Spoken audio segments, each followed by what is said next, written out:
తగ్గించొద్దు 10% yarn subsidy డబ్బులను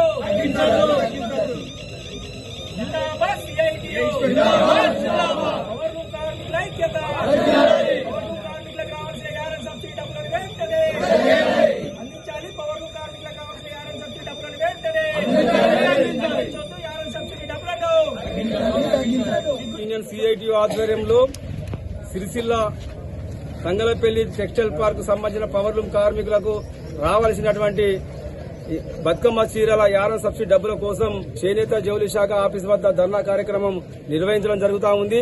మరి subsidy డబ్బులు విడుదల చేస్తామని మరి ప్రభుత్వం విడుదల చేసినట్టు చేసి ఇప్పటి వరకు కూడా ఒక 25 సంఘాలకు మాత్రమే వేయడం జరిగింది. మిగతా అంతా మళ్ళీ పెండింగ్లు పెట్టడం జరిగింది.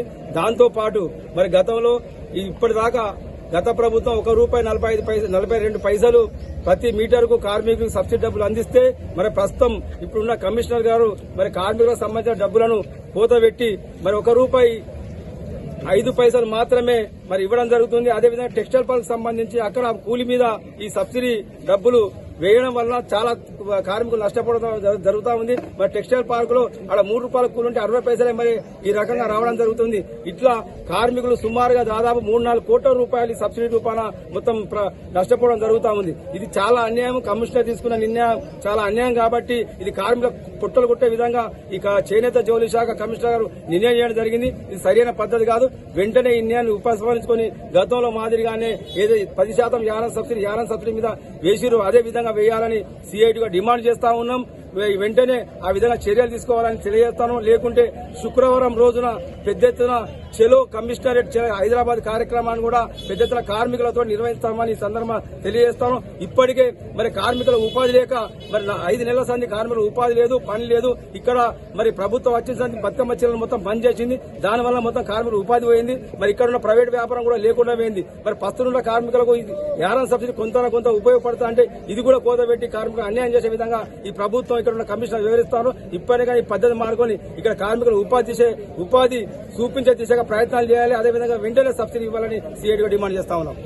వస్త్ర పరిశ్రమను సంక్షోభంలోకి నెట్టే విధంగా మరి ఇక్కడి కార్మికులకు నష్టం చేకూరే విధంగా చేనేత జౌళి శాఖ కమిషనర్ అలుగు వర్షిణి మేడం గారు తీసుకున్నటువంటి విధానాలకు వ్యతిరేకంగా అదేవిధంగా ఇక్కడ కార్మికులకు వెంటనే ఉపాధి కల్పించాలని అదేవిధంగా బతుకమ్మ చీరలకు సంబంధించి రావాల్సిన 10% యారన్ సబ్సిడీని తగ్గించకుండా గతంలో మాదిరిగానే మీటర్కు ₹1.42 అందించాలని అదేవిధంగా పవర్ లూమ్ కార్మికులకు అనుబంధ రంగాల కార్మికులకు రావాల్సిన థ్రిఫ్ట్ ఫండ్ ప్రభుత్వం నుండి రావాల్సిన డబ్బులను వెంటనే అందించాలని తదితర డిమాండ్ల మీద ఈ రోజు CITU Telangana power loom workers union ఆధ్వర్యంలో చేనేత జౌళి శాఖ ఏడీ ఆఫీస్ ముందు పెద్ద ఎత్తున కార్మికులందరితో ధర్నా కార్యక్రమం నిర్వహించి ఏడీ గారికి వినతి పత్రం అందించడం జరుగుతూ ఉంది. ఈ సందర్భంగా మేము డిమాండ్ చేస్తా ఉన్నాం. వెంటనే 2 రోజుల్లోపు ఏదైతే తగ్గించిన యారన్ సబ్సిడీని మళ్ళా గతంలో మాదిరిగానే పెంపు చేస్తూ నిర్ణయం చేసి వెంటనే కార్మికులకు అందించే విధంగా డైరెక్టర్ మేడం గారు చర్యలు తీసుకోవాలి. లేకుంటే గనక కార్మికులందరితో కూడా మేమందరం కూడా చేనేత జౌళి శాఖ కమిషనర్ ముట్టడి కార్యక్రమం చేపడతామని సందర్భంగా డిమాండ్ చేస్తా ఉన్నాము. మరి బతుకమ్మ చీరలకు సంబంధించి పవర్ లూమ్ కార్మికులకు గతంలో ప్రభుత్వం ఒక మీటర్కు ₹1.42 ఇచ్చింది. 4 సంవత్సరాల పాటు ఇచ్చింది. మరి 2022-23 సంవత్సరాలకు సంబంధించి యారన్ సబ్సిడీ డబ్బులను ఇప్పుడున్నటువంటి కాంగ్రెస్ ప్రభుత్వం 18 కోట్లు విడుదల చేస్తామని చెప్పింది. కానీ చేనేత జౌళి శాఖ డైరెక్టర్ మేడం గారు గతంలో మాదిరిగా కాకుండా ఇచ్చిన కూలీ మీద పొందిన వేతనం మీద 20% అందిస్తే గతంలో కంటే 40 పైసలు సబ్సిడీ తగ్గించడం వల్ల వేలాది రూపాయలు ఒక్కొక్క కార్మికుడు నష్టపోయే అవకాశం ఉంది. కాబట్టి కార్మికులకు పొట్టగొట్టే విధంగా తీసుకున్నటువంటి నిర్ణయాన్ని వెనక్కి తీసుకోవాలి. వెంటనే యారన్ సబ్సిడీ గతంలో మాదిరిగా ఇచ్చినటువంటి యారన్ సబ్సిడీ అందించాలి. అదేవిధంగా కార్మికులకు రావాల్సిన థ్రిఫ్ట్ ఫండ్ డబ్బులు ఒక్కొక్కరికి 10 నెలలు ప్రభుత్వం నుంచి రావాల్సి ఉంది. దాదాపు ₹7 కోట్ల అవి కూడా వెంటనే రిలీజ్ చేయాలి. అదేవిధంగా వేలాది మంది కార్మికులకు 4-5 నెలలుగా ఉపాధి లేక ఆర్థికంగా అనేక ఇబ్బందులు ఎదుర్కొంటున్నారు. కాబట్టి వెంటనే ఉపాధి కల్పించే విధంగా చర్యలు తీసుకోవాలని చెప్పి మేము డిమాండ్ చేస్తాను. లేని పక్షంలో పెద్ద ఎత్తున చెలో హైదరాబాద్ కార్యక్రమాన్ని కమిషనరేట్ ముట్టడి కార్యక్రమాన్ని చేపడతామని చెప్పి డిమాండ్ చేస్తాము.